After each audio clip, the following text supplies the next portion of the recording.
celebrate the rich history and contributions of the Pan-Hellenic Council, commonly known as the Divine Nine.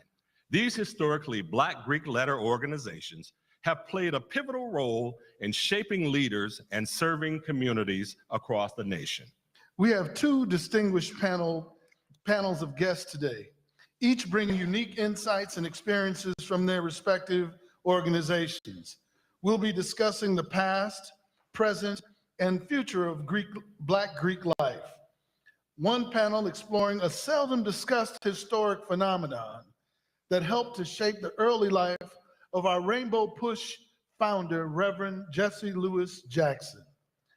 And the other panel will explore the impact of the Divine Nine organizations and the impact they have continuously on the communities for more than 100 years since they've been in existence. So without further ado, let me introduce our first guest. This guest is actually a colleague that I've known for a while. She attended the University of Illinois when I was there. We won't say exactly how long ago. I'm not ashamed of my age, but I don't want to exactly give away hers. We're pleased to be joined by Dr. Deirdre Cobb Roberts. She's a professor at the University of South Florida. Thank you for joining us today, Deirdre. Thank you. All right. Deirdre, I want you to share with our audience a little bit about your profound history and some of the research that you've done since you were an undergraduate. I believe you lived in either Allen Hall or LAR, I believe, if I recall properly. And since those days when life was probably a little bit more carefree, you've done some serious work.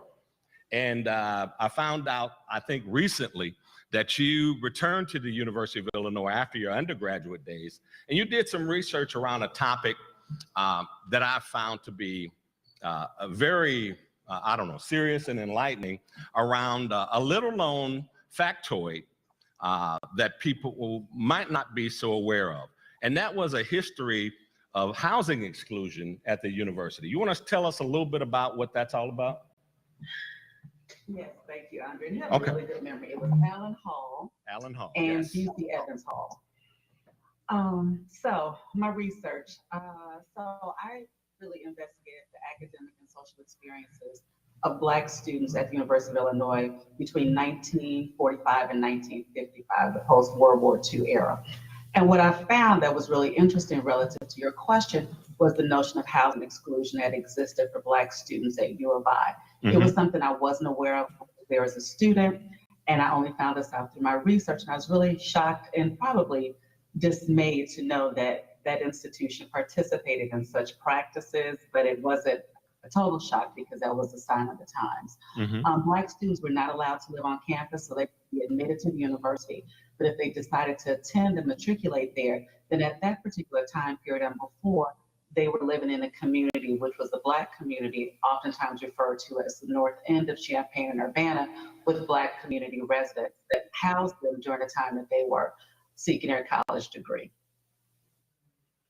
Now, that's something I was actually surprised to find out about. I got to the University of Illinois at Urbana-Champaign in 1984, and it was kind of second nature to those of us at times that we moved in on move-in day with all of the other students into, in my case, PAR, Pennsylvania Avenue Residence Halls, without a thought. But when people like our very esteemed founder here at Rainbow Push, who just arrived in the building, let's give Reverend Jackson a hand. And I refer to Reverend Jackson as the champ, and I'll get into that a little bit later. But when the champ got to the University of Illinois, as he explained to me probably some 15 years ago, in 1959, as a 17-year-old freshman, it wasn't just routine to move in on move-in day. Reverend, as he explained to me, was a football player and a baseball player. He was a great athlete. And when he was exploring college athletic opportunities, going to Clemson in his home state of South Carolina really wasn't an option. Clemson didn't accept Black athletes or students of any kind, really. His coach had a pipeline of athletes that were coming to Illinois. J.C. Caroline was a predecessor who had come to Illinois, a popular athlete on campus, as some of our panelists will explain, I think, in some of their, in some of what they'll say a little bit later. So coming to Illinois was an opportunity for him, but there was this microaggression thing that was going on here in the state of Illinois and throughout the Midwest. Illinois wasn't alone. You had to find a place to live. So historically or typically, Black students would live on the north end of Champaign, as you mentioned. That was the Black community, and that was the case when we went there as well.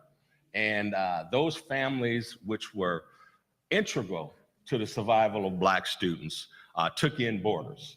And then what would happen after that? Typically, those families that took in boarders did so on a regular basis. Is that right? That's correct, yes. And then there was a gentleman who we've studied and found out about, I think through some of your research as well, who had started tracking Black students as early as the late 1800s. I believe it was Albert Lee, was that his name? And you've actually, and some other subsequent researchers as well, have actually documented or sort of archived some of his research as well. You want to tell us about that? Yes, when I was working on my dissertation at the University of Illinois, they have a Black archives, archival area. And it looked at many of the students that came to the first students that came to the university. And a lot of those students, the list was compiled by Albert R. Lee. And what's amazing about this gentleman is that he was probably the second Black individual to work at the university. And at that time, he had what would be considered a high-ranking position because he worked in the president's office from approximately 1895 to 1947. I think he worked with 5 university presidents, and he started off as a messenger and ended his career as a chief clerk. And he single-handedly took it upon himself to document and chronicle the experiences of Black students that were at the university at that particular time. And once he realized the number was so incredibly small and some of the challenges that they were facing, he then took a step further to really help and assist them acclimate not only to the university, but to make matches between students and families within the community to ensure that not only did they have a place to live, they had a place to eat because they weren't allowed to eat on campus during that time. They had a place to worship and go to church. And so they really found a sense of family within the Black community. And that's really thanks to the work of Albert R. Lee and so many families that were so open and willing to helping Black students that were attending the university. And we found out, I think, that Albert R. Lee actually documented, from what we found at least, that over 900 Black students that he tracked over time between, again, the 1890s and just after World War II, if I understand properly. So I want to move on to some of our other panelists who joined us. Albert R. Lee was just one of the welcoming African Americans who lived on the north end of Champaign that made the college experience possible and palatable for Black students who came to Champaign during this period of time when Black students weren't welcome in the residence halls. But there was a community that developed on the north end of Champaign. And also joining us today, we have Mrs. Jackie Mitchell and Mr. Theodore Ted Manuel, 2 other pioneers who live here in the Chicago area, who I've talked to recently. And I want them to introduce themselves and speak. But one of the ways that Black students, just as Reverend Jackson did, found a place to live and a support system to help them survive and to thrive was after living with a family on the north end of Champaign, they found shelter and they found support in the Black Greek letter organizations. And that's why we found out that we've had the evolution of such early chapters on campuses, on PWI campuses, like at the University of Illinois. And Ms. Jackie, you want to speak to that a little bit and the support that you and some of the other women organizations in particular found with the women on the north end of Champaign?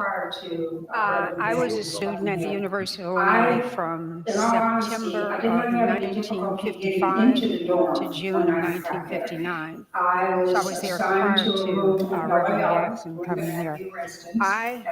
In all honesty, I did not have any difficulty getting into the dorm when I got there. I was assigned to a room in LAR, Lincoln Avenue residence, as a freshman. I went down with a girlfriend of mine who we had gone to grammar school and high school together. She was given a roommate in the same dorm. However, her roommate happened to be white. Once we got to campus, her roommate refused to room with her and literally went to the Dean of Women, complained about it, and therefore she was able to move on. So my girlfriend ended up moving in with me in my room. And that was the first experience that I had about any kind of outward discrimination about it from the university.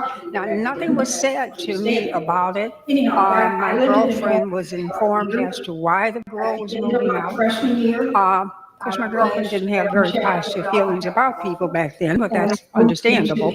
Anyhow, I lived in the dorm for a year. At the end of my freshman year, I pledged Gamma chapter of Alpha Kappa Alpha, and I moved into the AKA house the following year. Okay, stayed in the AKA house until my senior year when the university then took the property. They moved us back into the dorm, and I moved into Allen Hall at that particular time. So that was my experience about what was happening, at the time. But we had no problem with getting into the dorms back then. Again, that was in September of 1955. And I was trying to remember the men's dorms, because there were men's dorms that a lot of my friends were staying in too at the time. And to my knowledge, I don't know about them being restricted as to being able to get into the dorms. But as you said earlier, many of them would pledge afterward, and they moved into the fraternity and sorority houses after that. What was that environment like? What was it like? Where'd you go to get your hair done or do the things that you would normally do in your own community? Okay. There was a lady in town, I remember, who would do your hair. And I remember going once, and you had to put your head over a tub in her bathroom, because that's where she was washing your hair. After that, you learned to do your own hair, I had pin curls for days, stuff in my head at the time, yeah. But no, we did, and people also would go back to Chicago to get those things done because there was nothing available. Another thing, the AKs had a group of wonderful ladies from Champaign who evidently took a liking to our chapter, and they were very, very supportive of us. They would have meetings at the house. They provided us with one thing. There was a lady and her husband who owned a laundry/cleaners when I was there, and I think the last name was Chavis. They actually provided us with free linen service every month for our house. So you are, and those were people who lived in Champaign who were very, very, very supportive. Okay. Beta chapter, the second Mr. Ted Manuel, I want to move on to you. Yes, sir.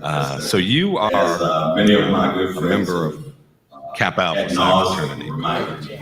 Beta chapter, the second ever chapter of Kappa Alpha Psi. Yes, sir. Yes, sir. As many of my good friends ad nauseam reminded me, greater Beta chapter. Let me also remark that Mrs. Mitchell, Jim Montgomery in the same chapter at the same time? Same time, same great friends. discussions. Fantastic. And let me also remark that Mrs. Mitchell's late husband, Roscoe, was also a member of that chapter as well. And he and I have had some great discussions during tailgates at football games, just before football games. And we won't go into a lot of the details of those, but he was a great gentleman, and I've had great friendships with some of the members of Greater Beta Chapter. But let's talk about your coming to the University of Illinois, and what motivated you. You're from California when you came to the University of Illinois. I know you were born in the Midwest, right? Born in Minnesota, small town. Mm-hmm. In fact, 23,000 people. Ours was the only black family in town. Wow. And when World War II began to get nasty overseas. The defense industries in the United States started cranking out war materiel and paying more money in salaries, hourly wages, than most people could earn in any other place. As a consequence, my father moved us to San Diego, where he went to work for Consolidated Aircraft Company. If there are any old timers in the audience, they might remember and recognize the 4-engine bombers that were called Liberator bombers that was competition to the Flying Fortresses that helped Hitler surrender. Anyhow, he went to work there, and my schooling from the 6th grade on was in San Diego, junior high and high school. And even though in Minnesota I was surrounded by nothing but white kids, in San Diego, there they were, plus a lot of blacks, a lot of Mexicans, plus Filipinos, Hawaiians, the gamut, Japanese, Chinese. So it was like a little United Nations. So it was a non-academic education in addition to the regular academic education that we all got by intermingling with each other. How did you give up the sunshine? I mean, you went from Minnesota to San Diego, back to Champaign? Well, I had moved back to Chicago in '49, and I was unaffiliated, and I was persuaded to check out the Kappa House that fall when I went to Urbana. And I did, and we got along together, great bunch of guys, so I pledged Kappa and lived in the Kappa House throughout until I got my degree, which was only by then a good solid 2 years. And as they say, the rest is history. Wow. So, Some of you in the audience may remember Korea. Yeah, Jack is emphasizing that I was in the Air Force okay. from 50 to 53. Some of you in the audience may remember Korea and that nastiness. Well, there I was. For those of you who might not know, Reverend. So I want to talk a little bit about something that I've heard Reverend Jackson mention to me and members of our chapter. For those of you who might not know, Reverend, as I mentioned earlier, at the University of Illinois in the spring of 1960. He just celebrated on April 30th, his 64th anniversary as an Omega. Let's give it up for Reverend on his, what we call our Q-versary. So Pi Psi chapter goes back to 1929.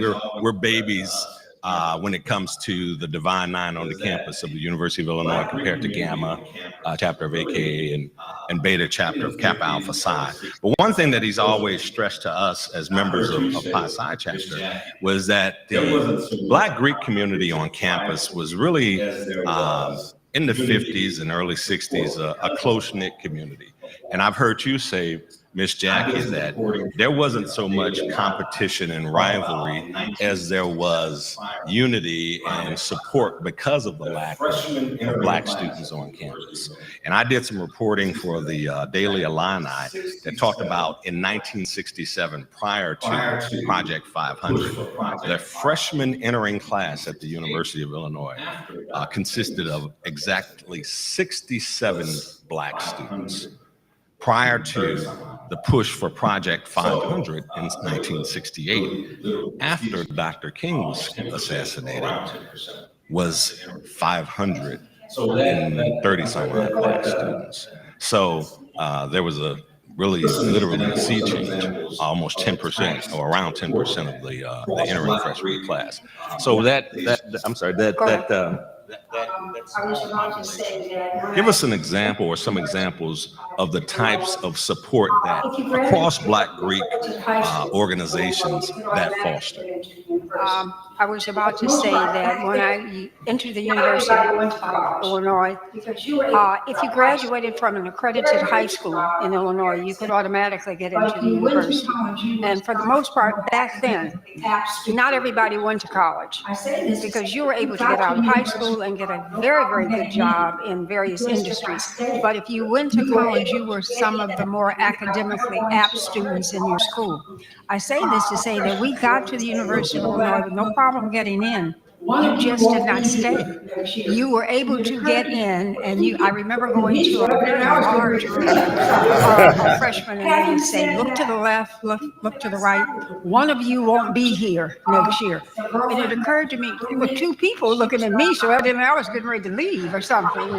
Having said that, the people that I started with, when you're talking about the numbers, the girlfriend that was my roommate, she was gone by the end of the freshman year. A number of folks were gone by the end of the freshman year. And I think as a result of so many of us leaving, this is probably why the Black group became so cohesive. The older Blacks who were there would advise you what instructors to try to get so that you might not be mistreated. Now, if you got into a class, one of the things that you realize that they could not teach you any differently than they were teaching anybody else in the class. The information would be there for you to acquire. The problem occurred in the grades you would get as a result of it. You might take an exam and there was nothing wrong on your exam and the instructor would flunk you straight out, that kind of thing. That did it, because that happened to me on one occasion. And I remember going to the instructor, I was totally devastated. I mean, oh God, not only was this not a C, this was an E, great big E on the thing. And the man was very nice, and he was saying, well, Miss Abrams, which was my maiden name at the time, he said, Miss Abrams, we're going to go over your paper and we're going to see what you should have said. And sure enough, he goes over every question. He gives me the question and he tells me where your answer should have been. And he reads the answer, and that's exactly what I had. And this went on for the entire test. There was nothing wrong on the whole paper. So this instructor tells me, well, I'm going to change your grade, but not too much, because then maybe you won't try as hard. And you didn't really have anybody to go to speak to. First of all, I thought it was me, that there was something wrong with me. It never occurred to me that the university was doing this. But it was just outright. And I was not the only one who suffered this. Many people would leave. Interestingly enough, a lot of fellows who flunked out would come back to the university, but not too many females. They would just not return and everything. But I was not by myself. And I'm saying that to say that if you did survive, the people who survived were very, very supportive of you. The Blacks that were there, they were very cohesive. When I was pledging AKA, I used to hide in the Delta's rooms because the AKs wouldn't look for me there at all, So, but it was a very, warm environment as far as the Blacks who did attend. Okay, but we were a small number. We were very small. We've got a few minutes here. I want to go on to Mr. Manuel. I want to talk about life after college. We've seen some great men that have come out of Beta Chapter. We mentioned Mr. Montgomery earlier, but we've got men like also Mr. McKeever. Lester McKeever was a part of that group. And we called them the FBI, the 50s Black Alliance, right? But then we also had great men like America's first African-American man billionaire who came out of the late 60s, right? Mr. Johnson from BET, right? And many others. Well, and of course we had on the end of the 50s, this guy sitting right over here to my right, who became the icon of the social justice movement here in America. So there's some great folks who came out of the university, out of the struggle. And I want to talk just a little bit, and I want to include Deirdre in this as well. What do you think might have resulted as far as a legacy or a lineage from these struggles and these experiences that maybe not a lot of people have heard from? including what has resulted from the support from the North End of Champaign. Let's lead off with you, Deirdre. I mean, we don't often talk about the support that we got north of University Avenue. But I know as Pi Psi chapter turns 95 years old later this year, we're going to do some things in October. And we're going to actually go to Champaign, and we're going to actually celebrate the relationship that we had with the Black community north of University Avenue. And we're not going to do anything on campus in October. We're actually going to go to the high school, north of University Avenue. And we're going to say thank you to the community there. We always celebrate with the campus, right? We're going to say thank you to those folks for what they did for us. But let's talk to you about the impact and the legacy of this struggle. Thanks, Andre. I think that's an amazing idea for you all to actually go and celebrate with it in the community, because I think early on, as Ms. Mitchell mentioned, just some of the challenges that ensued by being on campus, how students were treated. And even though when I came back to U of I, when I started to think close, we didn't have those challenges. We were still struggling for having access to Black faculty on campus and still feeling a sense of community. I think Black students were still exceptionally close during my time as well, because even though our numbers were greater than 97, we were still maybe around close to 2,000 on a campus of 50,000 students. That's still a very small number.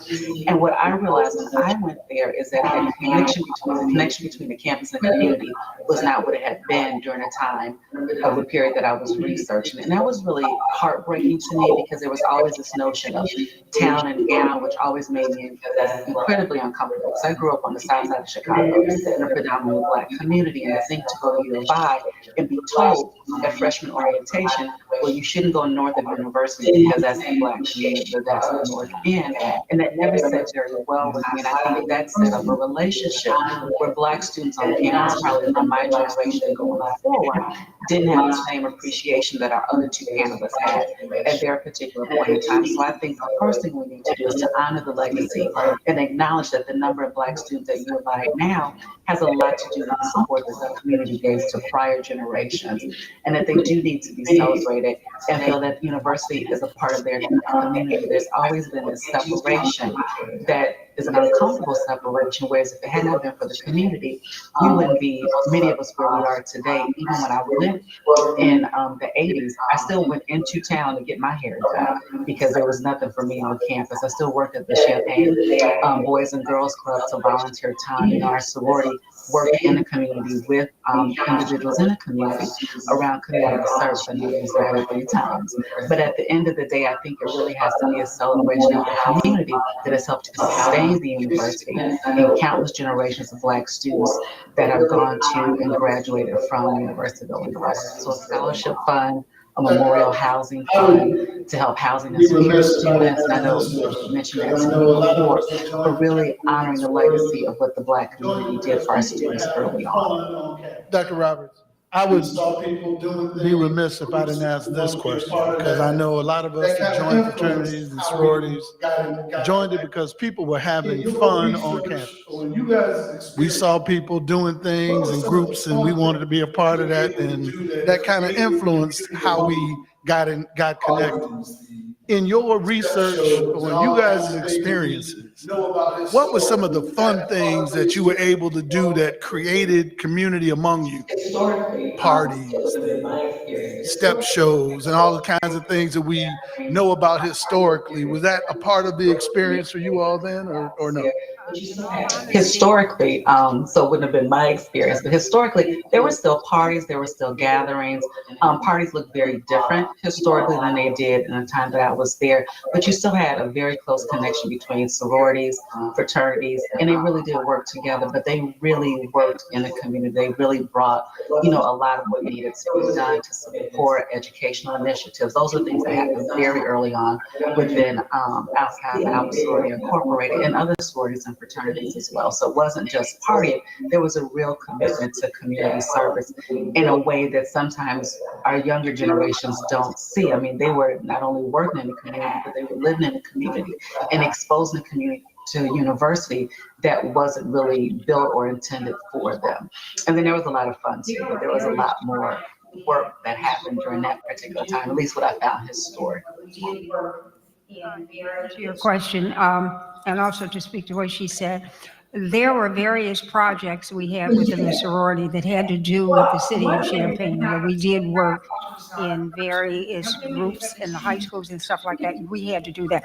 But yeah, we did have parties. We did. Well, one thing that happened, the Kappa House was on 3rd Street, and evidently it was on the same street that you went down going to the stadium for the games. So after every football game, people would stop by the Kappa House on the way home for a gathering. We did that. You know, the AKs had parties, the Deltas had parties, we all had parties. You know? Yeah, we did that. And I didn't try to miss any of them when I was there. You know, but, my mom talked about that too. But to answer your question, yeah, we did have those kinds of things. I do not remember any kind of joint parties that we had when we were there. Everybody had their own little party. But, and that was another thing, just to digress. Whenever any fraternity or sorority had a party, they automatically invited the president and the social chair of all of the groups, all of the Black groups on campus to attend. On this one particular time, I didn't have either one of those positions, but neither one of my sorors were able to go, so they sent me to the party. So I went. I had a really good time. When I came back, they were asking me, well, who was with so-and-so and who was with so.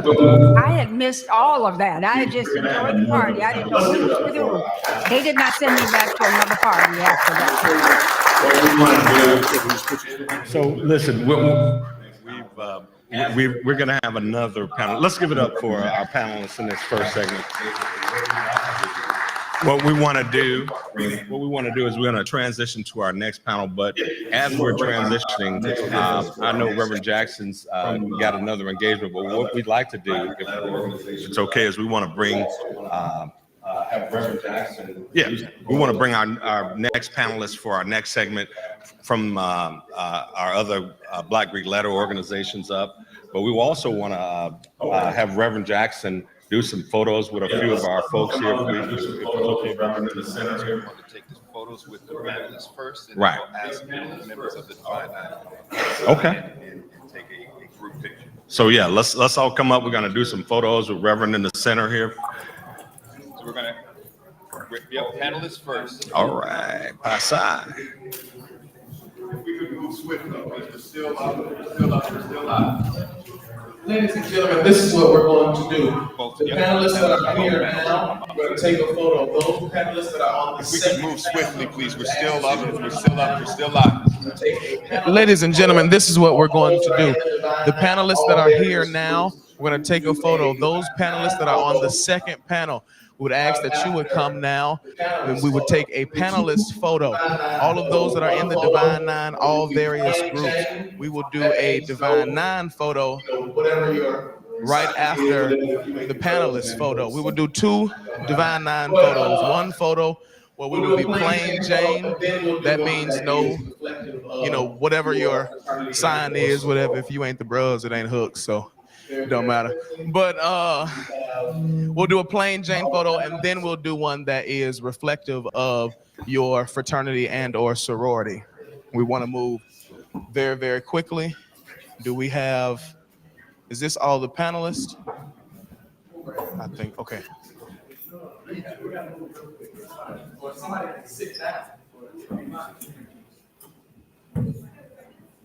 Huh? Who right here? No, we got it.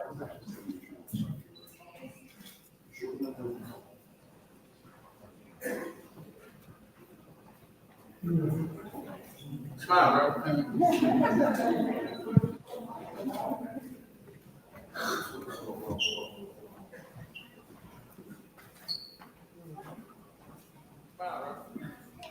Can the rest of the Divine Nine begin to stand, and as they fade out, we're gonna phase in.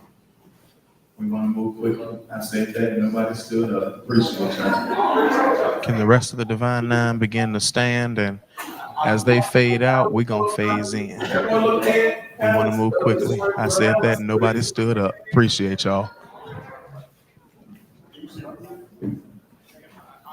You good, panelist photo? Okay, then divine nine. I think most of those are already divine nine. Everybody, please join in. That does. We good, panelist photo? Okay, then divine nine. I think most of those are already divine nine. Everybody, please join in. That does.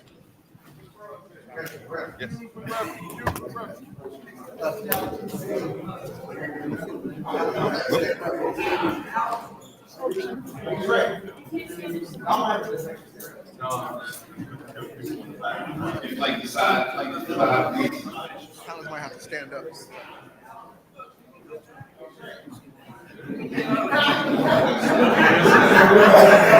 If you flank the side, please.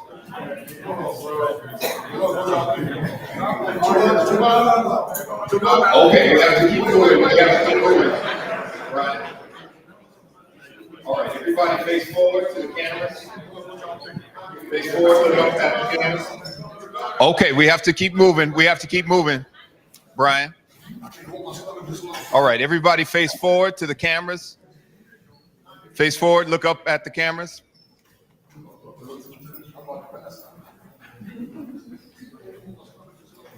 Wonderful. Thank you so much.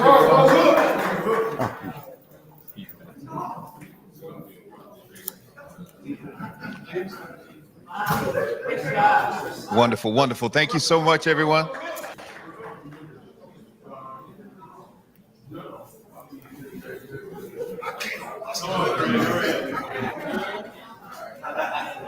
Thank you so much, everyone. Wonderful. Could we have our second panelist to remain seated?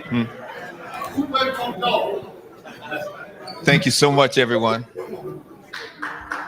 Wonderful. Could we have our second panelist to remain seated?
Ralph, you ready? I'm ready. You start. In 5, 4, 3, 2. Okay, good morning again. For our second panel, we'll look to answer the question of whether or not our Divine Nine organizations have the same relevance today as they did 100 years ago. Good morning again. For our second panel, we'll look to answer the question of whether or not our Divine Nine organizations include the same relevance today as they did 100 years ago, when most were founded. To get the answer to that question, we brought together another great panel of participants, including Reginald Summarize, Vice President of Pan-Hellenic Council of Chicago. And Richard Williams of the Illinois Malcolm State Whiteside of Phi Beta Sigma Fraternity. Tiffany Hightower, past Central Regional Kentucky of Sigma Gamma Rho Sorority, and Richard Williams of the Illinois State Representative of Omega Psi Phi Fraternity. Ricardo, but my buddy right over here. Ricardo, I'm sorry. So let's start with you, Reggie. So Reggie is one of our longer serving members of the Divine Nine on our panel. Reggie was initiated at Omega Psi Phi Beta chapter 1983. Thank you, big brother. So Reggie, I want to get some perspective here. I've heard a lot of people bemoan the fact, some people admire the fact that becoming or being a member of a Divine Nine organization today isn't what it once was. I want you to talk about that, good or bad, indifferent. Let's talk about those differences and what they are. Sure.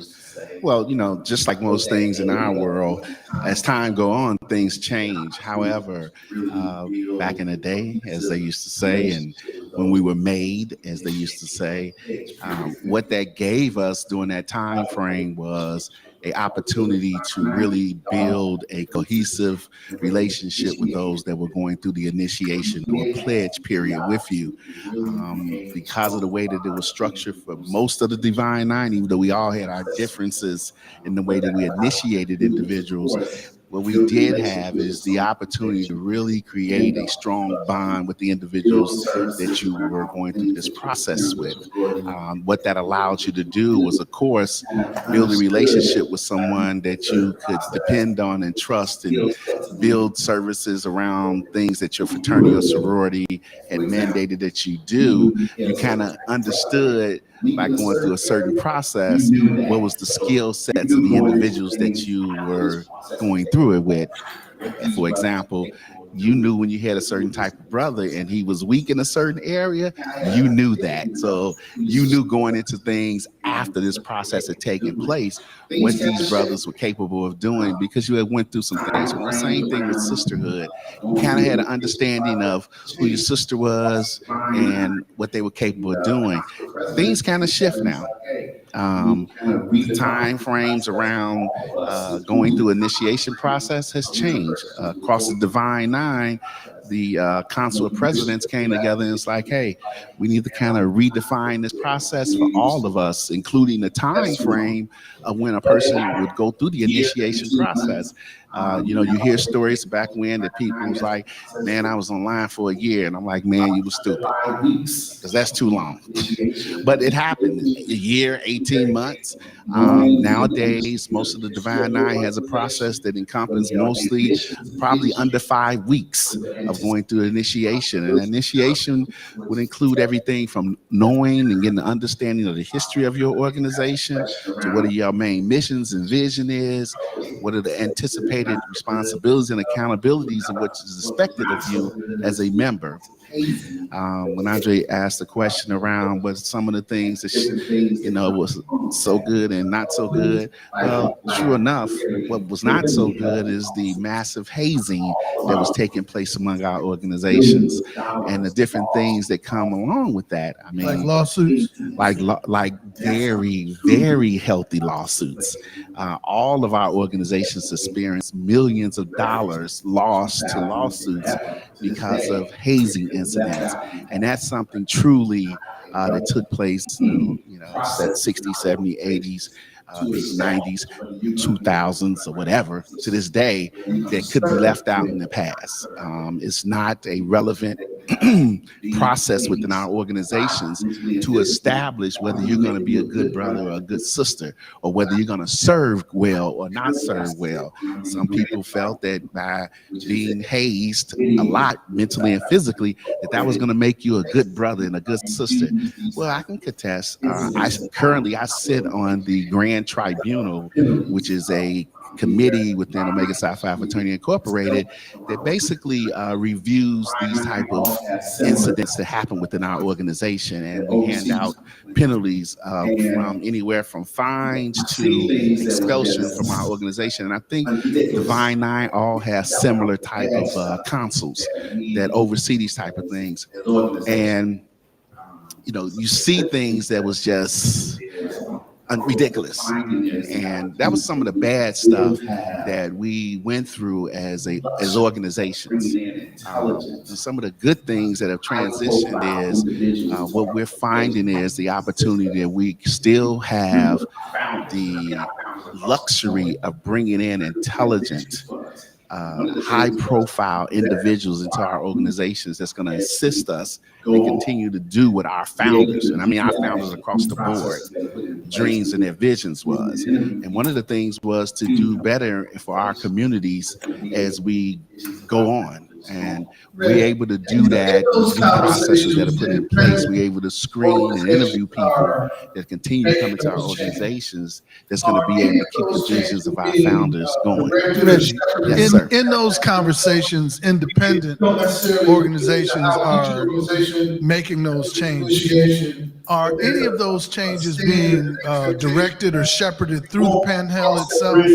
Meaning we don't necessarily get into how each organization does its initiation, but there's a standard, an expectation that we won't cross that bridge we used to cross, and creating strategies to actually get us into dealing with some of those projects, programs, behaviors that will enhance the larger community for all of us. Absolutely. With the Council of Presidents, which is basically all of our presidents sit on one council and communicate and talk with each other about things and share things with each other.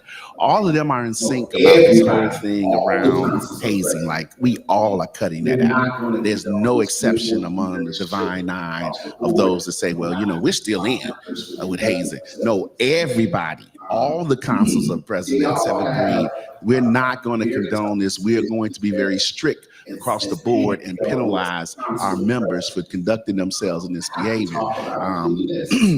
They all have very tough decisions that as Pan-Hel or as the Council of Presidents have to talk about, including this. A lot of people don't understand that it is very, very hard to ensure our organizations. I mean, extremely hard, to the fact that I would almost anticipate within 5 to 10 years, we would have to be self-insured, which, you know, could be the death of some of our organizations to become self-insured. Or could create an opportunity for us to get the insurance agents among our membership to come up with our own thing, maybe a captive insurance company based somewhere in Bermuda or Bahamas, or somewhere cool like that. Yes.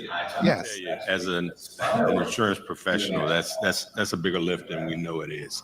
And we could be barking down a tough tree. Let's go. And I want to talk a little bit to Miss Tiffany Hightower, who's actually an aspiring international officer, I believe. Is that right? About that right now. That's the eternal thing. I might have let the cat out the bag. Okay. However, I have served on the national board for 14 to 16 years. I've held 2 international positions, being the International Grand Anti-Grammatius, which is secretary, and the International Grand Epistolius, which is the Grand Historian, and also the 21st Central Region Director of the founding region of Sigma Gamma Rho Sorority Incorporated. Well, let me ask you something a little bit. So you qualified? Qualified, most I certainly. want to ask you something more specific. So we talk all the time, I know, around my chapter, my current graduate chapter, about people bringing their best professional self to these organizations. One of the reasons, well, I'm proud of the Divine Nine, let's be clear. Let's do something, Andre. I think it might be appropriate for us to give our organizations who've all been in existence in this country for more than 100 years, almost. Who's left? But they close. They gonna get there soon. But for those of us that have done that and have existed, including IOTA, I think we need to give ourselves a round of applause. Okay. Because we don't always bring our best professionals. So, but let me get back to a little bit of an admonition. We can be better. because we don't always bring our best professional self, right? We bring sometimes that half a effort to the table, but I'm always proud when people bring their best professional selves to this effort. I don't want to get your volunteer effort. If you know people who aren't coming and showing up and paying their dues all the time and coming and showing up and at least bringing their best effort all the time, I don't appreciate that. But Tiffany, you bring your best professional effort to what you do. And I want to talk a little bit about your professional self. Tell them about your day job. I should let my vice chairman tell them about my day job. You're so funny. But I am the executive director for the Illinois Legislative Black Caucus Foundation. But I also grew up watching my grandmother in Sigma Gamma Rho Sorority Incorporated, and she also was a regional director. And my grandmother and the sorors that I saw growing up built into me a spirit of excellence. I don't know how to operate in any other fashion than greater. So I have to. Can I do a commercial for her? When the Legislative Black Caucus Foundation engaged Tiffany, who used to be a fellow board member, we were bringing in about $300,000 a year on average. I think last year we brought in $1.5 million. This sister gets it done. And I think the spirit of fraternity and sorority are vested in her. I tease her because she pledged by herself, so she takes the load on by herself. And the good news about the Panhandle is we get to do what Andre's talking about together. Because we have lots of lawyers, doctors, teachers, engineers, name a profession, a vocation. All of our organizations are full of them, but I don't think that we do a good job of coordinating those kinds of efforts. So when he started talking about bringing your best professional selves, I would love for the Panhandle to be a better bridge between us so that we don't walk in the rooms and hear people say things like, well, you know, we would have hired that company if we knew they existed. We know that in our churches and in our families and in our communities, and definitely within our fraternities and sororities, we already have the elements of anything that we need to do in this country. And I think that this sister is embodying it within our efforts in the state legislature in Illinois, but I think that it's something that can happen for us across the state and across the country. I want to move on to another gentleman who I've admired kind of from afar. He's a former, actually, president of the Chicago Panhandle Council. His name is Malcolm Whitside. And a few days ago, I was talking with the first vice president of Phi Beta Sigma fraternity, who couldn't be here today, but he referred to us right off the top of his head, this young man, to represent Phi Beta Sigma. And I want him to talk a little bit about mentoring and doing things for Black men and boys in our community. None other than Malcolm Whitside. Malcolm, you want to tell me a little bit about what Phi Beta Sigma does in our community to support Black men and boys in wellness in particular? Yeah, thank you, Andre. Also, just so caveat, so you know, I'm also on the Chancellor Board as the alumni of the Panhandle Council. And we know we just celebrated 94 years. So we're on a mission. NPHC is on a mission to get ready for this century, and we're working on it right now. Phi Beta Sigma, I think, is one of the first organizations to have a mentorship for young men, the Sigma Beta Club, which was started in the early 50s. It's very instrumental that we reach out every one of our chapters on the local level. It's part of our mission to adopt a school, adopt several schools if you can. And our mission is to, gather these young men and mentor them. You'd be surprised, a lot of young men who are fatherless, whose mothers are struggling. We take them in, show them areas of the city they've never been before. We had one school where young men had boundaries where they could not go beyond. And we just took them to see the UIC Flames basketball team play. That was an eye-opener for them. We took them to the Sox game. So things like that is just eye-opening to them. But we also mentor them as far as how to tie a tie. Simple things that a lot of us men of Divine Nine grew up on. These young men did not have that experience. So we had, every year we had a tie day. And we would bring all the young men, if they weren't Sigma Betas, just young men in from the school, just show them how to tie your tie and the importance of why a tie was needed, for your interviews, for whatever, ventures you're going to have throughout your life. We've kept track with a lot of these young men. Some have gone on to other organizations. That's not the importance of it. It's make sure that they're striving and achieving their goals, giving away scholarships. But like I said, I know all the rest of the men in Divine Nine have also had mentorships, and I come from a family of Kappa men, so I've always seen how they've all, addressed them. But everybody I know is on the same level. I want to get to a little bit more of the conversation, but we've got only a few more minutes before the Black Collegiate Experience radio show goes off the air. So I want to get to our final panelists, and then we'll circle back. Rick Williams is representing Omega Psi Phi on this particular panel. Rick's a member of IOTA chapter here in Chicago, the 9th chapter of Omega Psi Phi ever founded, and he's a state rep with Omega Psi Phi. I want Rick specifically to delve into what Omega is doing with Brother You're on My Mind, which is a wellness program for us.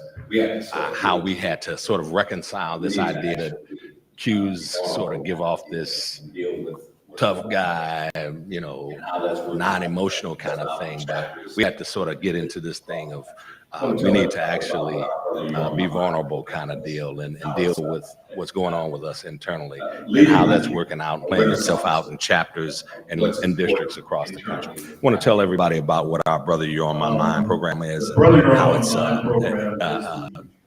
leading, I think, a renaissance of what's important internally with Black men in particular. The Brother You're on My Mind program is the brainchild of our immediate past Grand Boss, was Dr. David Marion, who's a clinical psychologist. And it started off primarily internally focused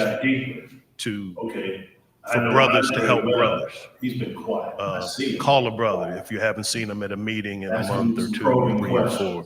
Check on him. And then it got deeper. Okay, I know Andre well. He's been quiet. I see him, but he's quiet. Ask him some probing questions. And what that has developed into now, that happened, 6 years ago, 8 years ago? Now within Omega Psi Phi, the mental health piece of a health initiative, that's one of our mandated programs. So it's not just a gee whiz thing for Omega. It is, we have to do this. Now, the chapters have the freedom to figure out locally within your chapter, within your community, because being in a chapter in Chicago is way different than being in a chapter where I was made in Omaha, Nebraska. There are a dozen chapters here, so we can do things a little bit differently. But the overarching goal is to help our brothers help themselves. And those brothers internally, Omega brothers, and externally, primarily Black and brown brothers.